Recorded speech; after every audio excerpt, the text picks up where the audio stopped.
یہ ایک ایسی کہانی ہے جس نے پوری دنیا کو ہلا کر رکھ دیا ہے۔ ایک ایسا اسکینڈل جس میں دنیا کے بڑے بڑے نام، طاقتور ترین لوگ شامل ہیں۔ آج ہم ایپسٹین فائلز میں سامنے آنے والے دعووں کی گہرائی میں اتریں گے اور اس پیچیدہ کہانی کی ایک ایک پرت کھولیں گے۔ یہ الفاظ خود بتا رہے ہیں کہ یہ اسکینڈل کتنا گہرا ہے۔ ایک ایسا گٹر جس کا ڈھکن ہٹا تو دنیا کے وہ چہرے سامنے آئے جنہیں لوگ کیا کچھ نہیں سمجھتے تھے۔ آج ہم اس پورے معاملے کو 6 حصوں میں دیکھیں گے۔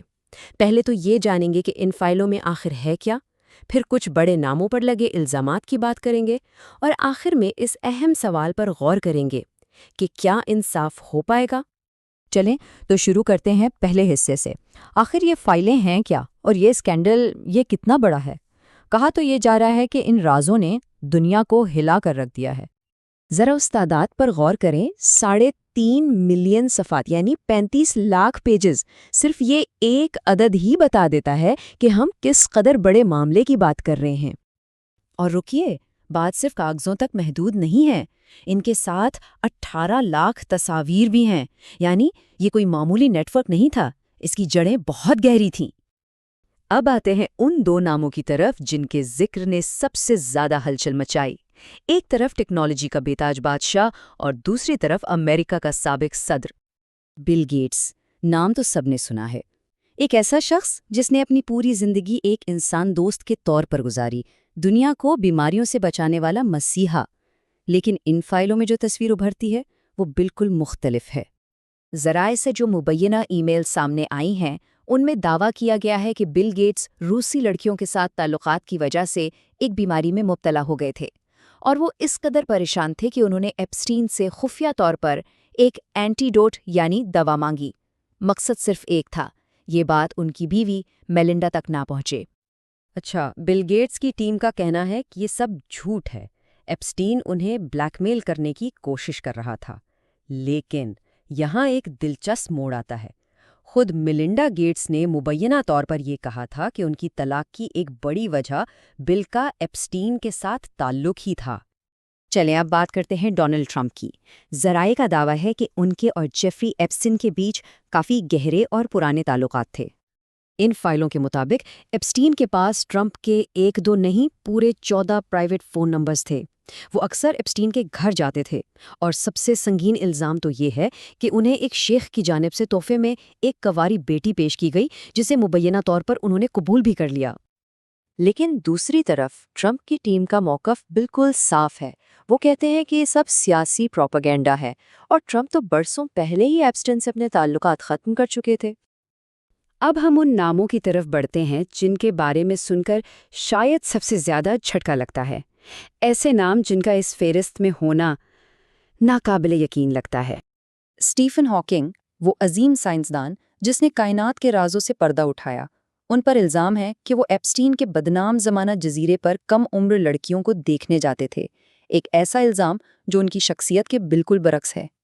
پھر نام آتا ہے برطانوی شاہی خاندان کے پرنس اینڈریو کا۔ ان پر تو بہت ہی سنگین الزامات ہیں۔ انہیں جزیرے کا خاص مہمان کہا گیا ہے۔ الزامات صرف کم عمر لڑکیوں کو تحفے میں وصول کرنے تک محدود نہیں، بلکہ یہ بھی ہیں کہ انہوں نے اپنی شاہی طاقت کا استعمال کر کے متاثرین کو چپ کرانے کی کوشش کی۔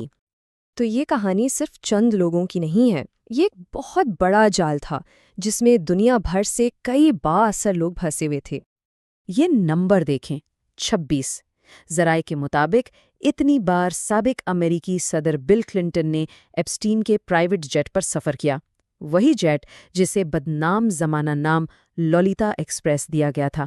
یہ فلائٹ لاگز خود ان کے قریبی تعلقات کی کہانی سناتے ہیں۔ اور پھر ایلن مسک، جو اپنے کام میں ڈوبے رہنے کے لیے جانے جاتے ہیں، ان کی بھی کچھ مبینہ ای میل سامنے آئی ہیں جو ایک الگ ہی کہانی سناتی ہیں۔ ان میں وہ جزیرے کی وائلڈ پارٹیز کے بارے میں پوچھتے نظر آتے ہیں کہ بھئی سب سے زبردست پارٹی کب ہوگی، حالانکہ وہ اس بات سے صاف انکار کرتے ہیں کہ وہ کبھی اس جزیرے پر گئے۔ تو سوال یہ ہے کہ آخر یہ سارا نیٹ ورک چلتا کیسے تھا؟ یہ صرف چند لوگوں کا کھیل نہیں تھا، بلکہ ایک پورا سسٹم تھا جو بلیک میل اور کنٹرول کی بنیاد پر کھڑا کیا گیا تھا۔ اس سسٹم کی ایک اہم کڑی تھی گھسلین میکسویل۔ ان پر الزام ہے کہ وہ بہت منظم طریقے سے کام کرتی تھیں، پہلے کمزور لڑکیوں کو ٹارگٹ کرتیں، انہیں اچھے مستقبل کے خواب دکھاتیں، پھر مساج کے بہانے انہیں اپسٹین کے حوالے کر دیتیں، اور پھر مبینہ طور پر خود بھی اس زیادتی کا حصہ بن جاتیں۔ یہ کوئی عام آپریشن نہیں تھا، سب کچھ بہت منصوبہ بندی سے ہوتا تھا۔ مبینہ طور پر خفیہ سرنگیں تھیں، دیواروں میں کیمرے چھپائے گئے تھے، ہر طرف ریکارڈنگ ڈیوائسز لگی تھیں۔ مقصد صاف تھا، جو بھی مہمان آئے اسے ریکارڈ کرو اور پھر بلیک میل کر کے اس کی زبان ہمیشہ کے لیے بند کر دو۔ تو یہ سب کچھ سامنے آنے کے بعد اب جو سب سے بڑا سوال ذہن میں آتا ہے وہ یہ ہے کہ کیا انصاف کبھی ہو بھی پائے گا؟ یہ بات بہت گہری ہے۔ یہ صرف کچھ ناموں کی لسٹ نہیں ہے، یہ اس اعتماد کا قتل ہے جو لوگ اپنے لیڈرز پر، اپنے ہیروز پر کرتے ہیں۔ دیکھیں، فائلیں تو کھل گئی ہیں، راز سامنے آ چکے ہیں، لیکن اصل سوال وہیں کا وہیں ہے۔ کیا طاقت اور پیسہ انصاف کے راستے میں رکاوٹ بن جائے گا، یا پھر اس بار احتساب کی جیت ہوگی، چاہے سامنے کوئی بھی کیوں نہ کھڑا ہو؟ اس کا جواب تو اب وقت ہی دے گا۔